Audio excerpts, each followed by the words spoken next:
আসসালামু আলাইকুম ওয়া রাহমাতুল্লাহি ওয়া বারাকাতুহু। যাই হোক, মুরগির বাচ্চার ওষুধ হলে মানে যারা মুরগির বাচ্চা পালন করে তারা কোনো সময়ের জন্য ঠিক থাকতে পারবে না। যত রাত্রেই হোক মুরগির বাচ্চাকে ওষুধ এনে খিলাবে, তার বাদে হয়তো অল্প ঘুম আসবে। আর নাইবা মুরগির বাচ্চার যে বেমার হয়েছে, মুরগির বাচ্চাকে এমনি রেখে দেখেন এই জায়গায় একটা তাও ঘুম পাড়তেছে, অল্প সুস্থ হয়েছে আর কি। মুরগির বাচ্চাকে এমনি রেখে যে কেউ ঘুমাবে, আমি বলি সে খামারি না, সে কখনো মুরগি পালন করতে পারবে না।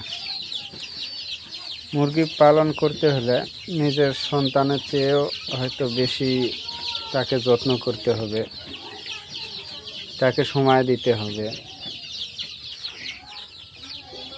এই জন্য বলি যে মুরগি বাচ্চা পালন করা অত সহজ না।